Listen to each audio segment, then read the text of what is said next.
Village computer education আপনাদেরকে স্বাগত। আজকে আমরা দেখবো চারটে শর্টকাট কি, একেবারে বেসিক শর্টকাট কি আজকে আমরা দেখবো চারটে। প্রথমে দেখুন এটা সিলেক্ট করে নেবো, সিলেক্ট করার পর আমরা কপি দেখবো, কন্ট্রোল সি করলেই কপি হয়ে যাবে। এরপর যদি আমরা পেস্ট করি কন্ট্রোল ভি, কন্ট্রোল এই যে কপি পেস্ট।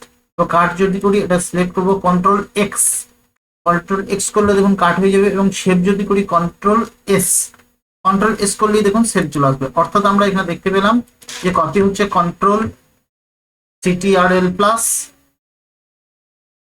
সি, পেস্ট হচ্ছে কন্ট্রোল CTRL প্লাস ভি, আর কাট হচ্ছে কন্ট্রোল CTRL প্লাস এক্স, আর সেভ হচ্ছে CTRL প্লাস এস। এই চারটে হচ্ছে আমাদের শর্টকাট কি।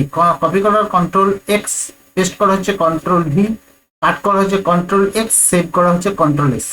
এই চারটে শর্টকাট কি আমরা যদি জেনে রাখি তাহলে বেসিক শর্টকাট কিটা আমরা কাজ করতে পারবো। এই ভিডিওটা শুধুমাত্র একমাত্র যারা এই কম্পিউটার শিখছেন তাদের জন্য। যদি ভিডিওটা ভালো লাগে অবশ্যই লাইক কমেন্ট শেয়ার করবেন, চ্যানেল নতুন চ্যানেল সাবস্ক্রাইব করবেন।